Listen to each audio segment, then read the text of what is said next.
Tengo 71 años y sé distinguir, sin que nadie me lo explique, la diferencia entre una casa que respira y una casa que aguanta. No hablo de pobreza ni de descuido visible, hablo de algo más difícil de señalar con el dedo, esa quietud específica que se instala cuando una persona ha decidido, sin anunciarlo ni reconocerlo del todo, que su propia vida es un trámite que debe resolverse con el menor escándalo posible. Cuando la señal más ruidosa del día es el ventilador del techo girando sobre una mesa donde solo hay un plato. Me llamo Hortensia y durante 5 años hice exactamente lo que se supone que debes hacer. Quiero pedirte que te quedes conmigo un momento, porque lo que voy a contarte no suena a sabiduría de abuela bordando en mecedora. Suena a algo más áspero. Suena a lo que te dice alguien que estuvo a punto de volverse humo en su propia cocina y lo notó justo a tiempo. Puede que lo que leas aquí te incomode. Puede que sientas en algún párrafo que estoy siendo injusta con hijos que solo quieren lo mejor. Está bien que lo sientas. Yo lo sentí también cuando Remedios me lo dijo a mí. Pero Remedios tenía razón y yo tardé demasiado en escucharla. Así que quédate. La historia que te voy a contar comienza con un mole que nadie comió. Era noviembre. Yo llevaba 3 días preparando ese mole, que es el tiempo que le toma cuando se hace de verdad, cuando los chiles se tuestan uno por uno y la pasta se muele en metate y la cocina huele a algo antiguo y denso que no tiene nombre en otro idioma. Lo hice para el cumpleaños de mi hijo Baldomero. Le avisé con 2 semanas de anticipación. Anoté la fecha en el calendario de la cocina con plumón rojo, que es el color que reservo para las cosas que importan. Baldomero llamó el día anterior para decirme que surgió algo en el trabajo, que lo sentía mucho, que la próxima semana sin falta. Me quedé con el mole, me quedé con 12 porciones de algo que tardé 3 días en construir y que se enfría de una manera particular, como si supiera que nadie lo va a calentar de nuevo. Mi hija Segismunda, que vive a 40 minutos en coche, vino el sábado siguiente.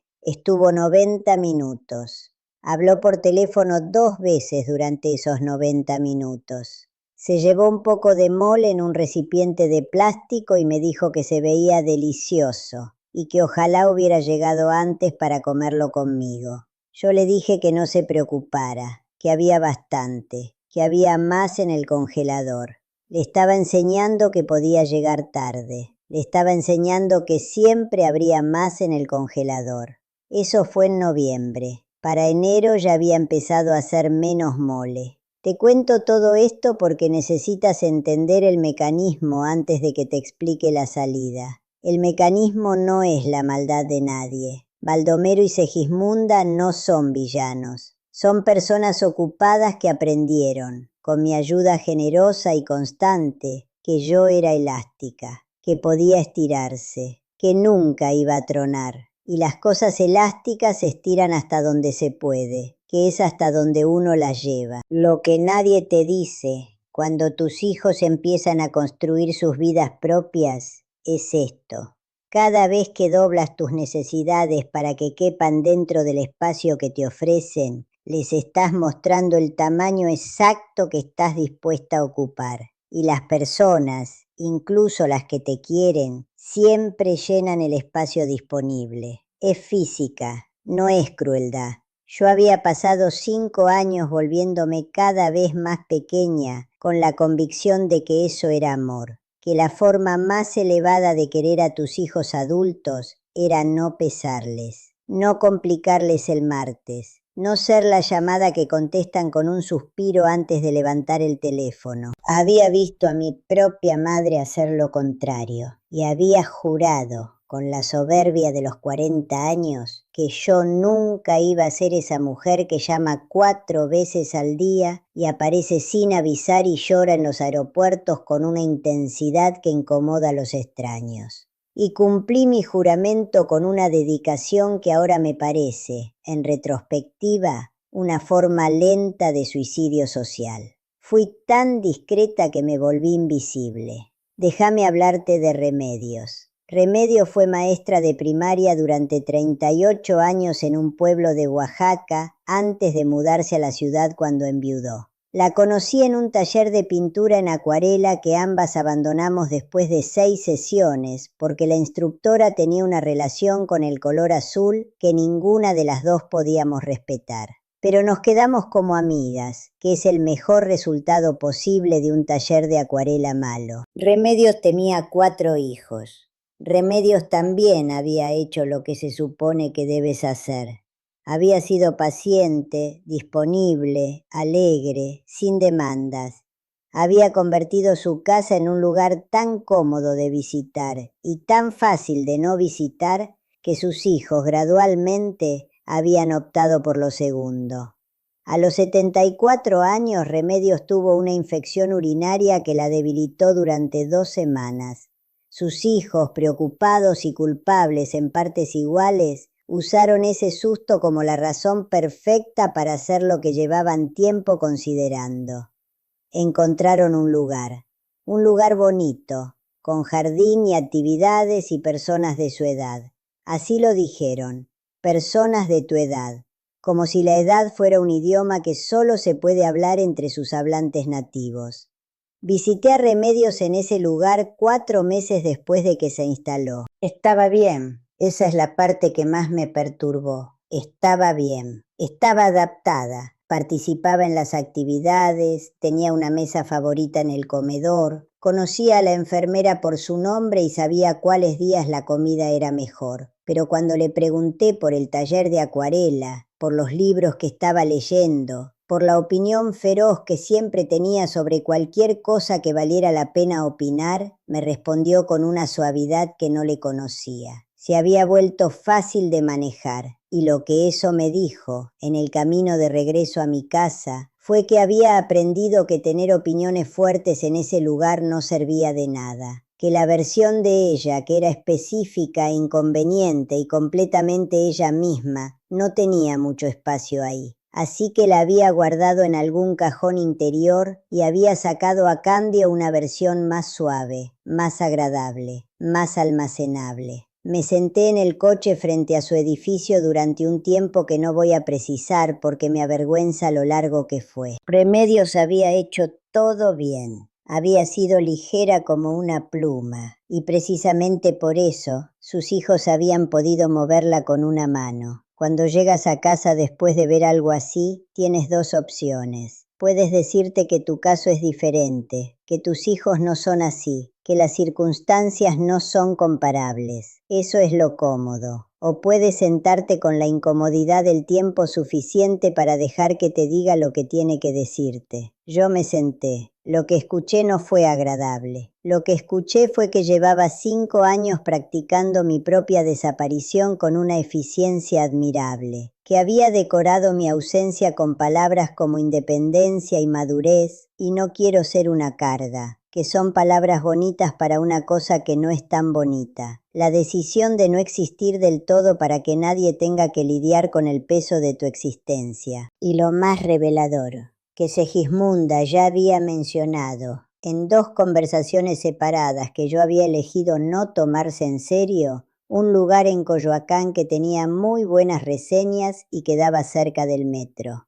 Esa noche llamé a Segismunda, no para reclamarle, no para llorar, para decirle algo que no le había dicho en los 5 años anteriores en ningún tono que significara algo, que necesitaba que viniéramos a comer juntas una vez a la semana. No una visita rápida, no 90 minutos con el teléfono en la mano. Una comida de verdad, en mi mesa, con tiempo suficiente para que la conversación llegue a los lugares donde las conversaciones importantes llegan, que no es en los primeros 40 minutos. Segismunda me dijo que tenía mucho trabajo. Le dije que yo también. Una comida a la semana. Hubo un silencio al teléfono que podría haberle rentado a alguien. Me dijo que lo iba a pensar. Yo le dije que perfecto, que me avisara esta semana porque si no yo iba a proponer las fechas del mes siguiente y prefería que las eligiera ella. Eso último fue importante, no era una petición, era una información. Las fechas iban a existir de una manera o de otra. La única variable era quién las elegía. Estuvo distante conmigo 10 días, los conté. Cada uno de esos días sentí el jalón fortísimo de llamarla y decirle que no importaba, que había exagerado, que estaba bien como estábamos. Ese jalón lo conozco ahora por su nombre verdadero, que no es consideración ni amor. Es el pánico de alguien que ha confundido hacerse pequeña con hacerse querer. No llamé. Al 11º día me escribió un mensaje preguntando si el jueves me quedaba bien. El jueves me quedaba perfectamente bien. Lo que pasó en los meses siguientes es lo que todavía me sorprende cuando lo pienso, porque no fue lo que esperaba. Esperaba que Segismunda viniera por obligación, con esa cortesía tensa de quien cumple un compromiso que no eligió.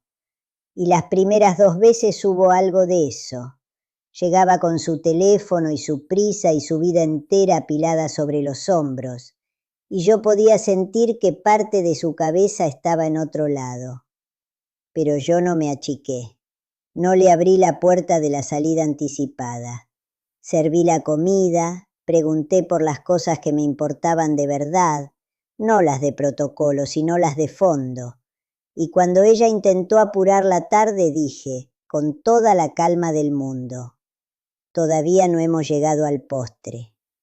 No como una queja, como un hecho. En la 4ª o 5ª comida, algo cambió de textura. Segismunda llegó sin mirar el teléfono en la primera hora. Me contó algo de su trabajo que no era el resumen ejecutivo, sino el relato real, con sus partes confusas y sus partes donde ella no había sabido qué hacer. Me preguntó mi opinión. Yo se la di, sin suavizarla para que fuera más fácil de escuchar. Se quedó 3 horas. Al despedirse dijo algo que guardé en un lugar donde guardo las cosas que duelen de una forma útil. Dijo: no sé por qué dejamos de platicar así. Yo sé por qué. Porque yo había dejado de ser una persona con quien se platica y me había convertido en una persona a quien se visita. Y visitar no es lo mismo que platicar.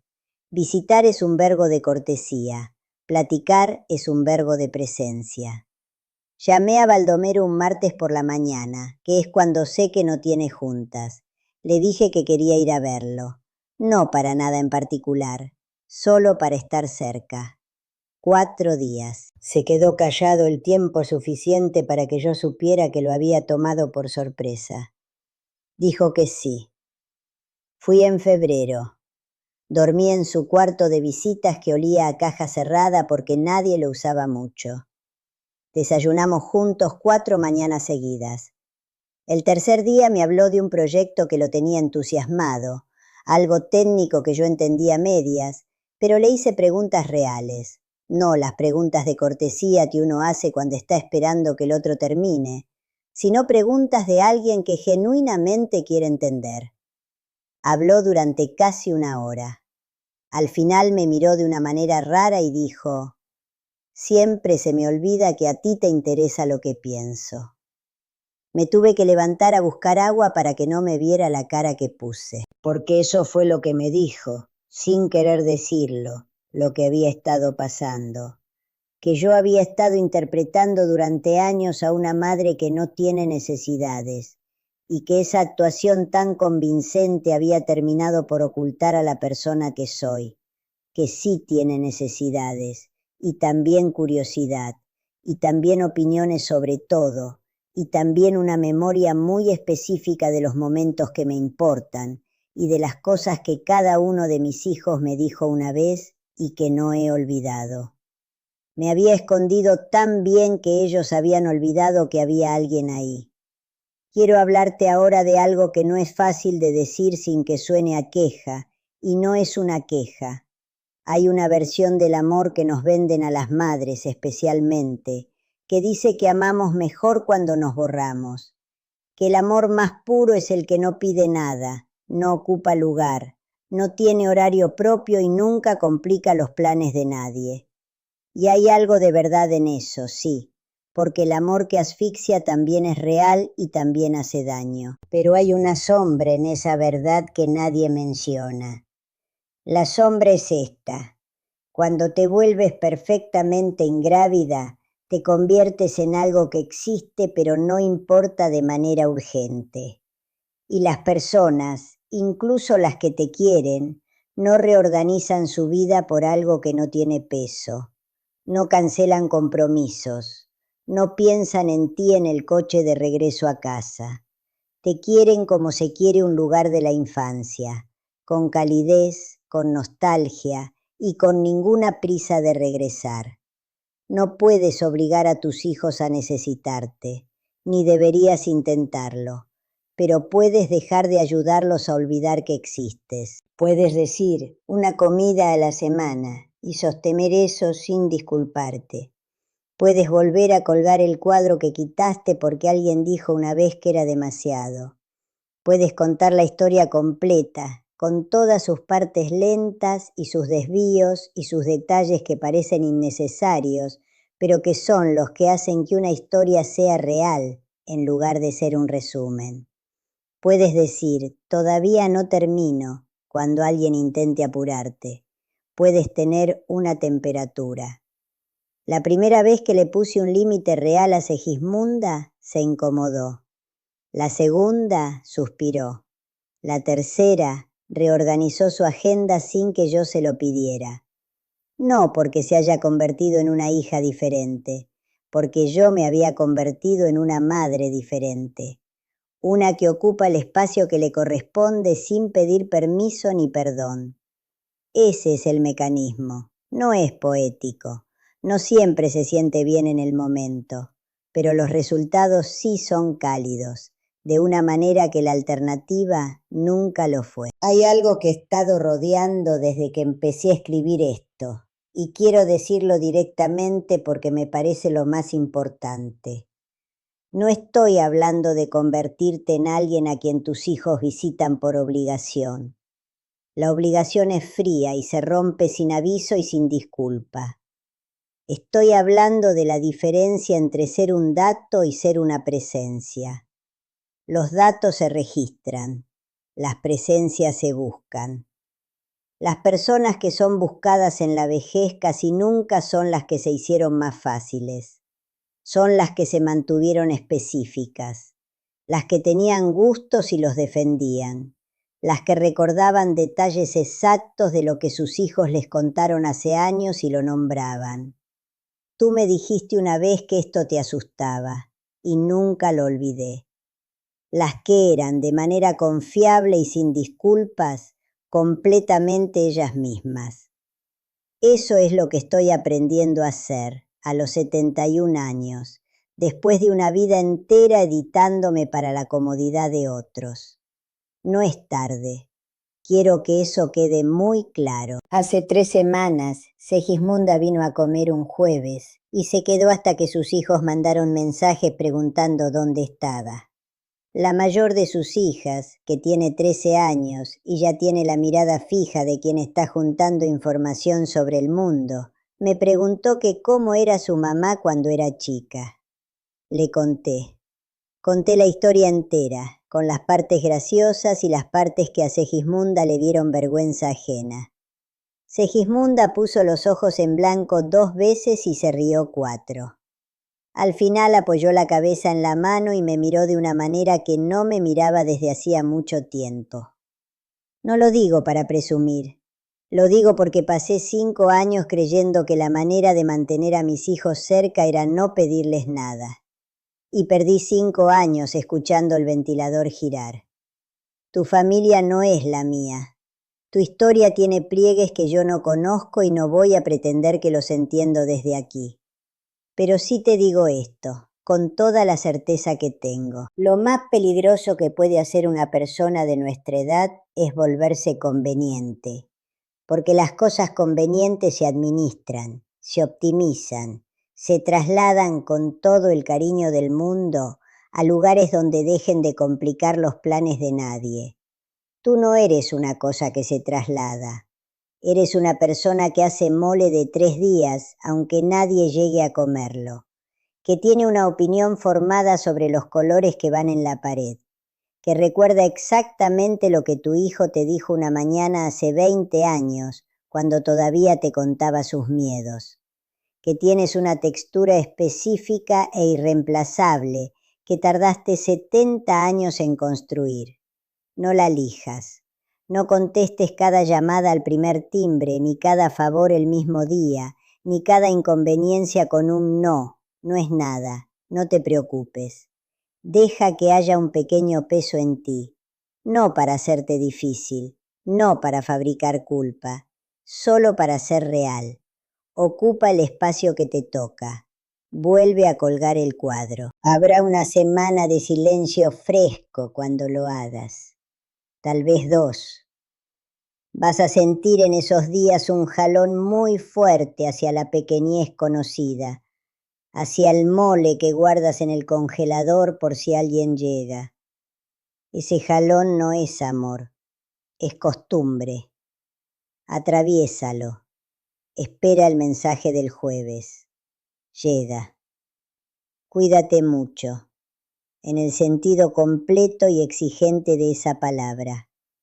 Y si algo de lo que leíste aquí te encontró en un momento en que reconociste tu propia cocina en la descripción, hay más que contarte sobre lo que pasa después. Lo que pasa cuando dejas de desaparecer y tienes que resolver, por primera vez en mucho tiempo, qué es lo que tú quieres. Esa parte también me sorprendió. Gracias por quedarte.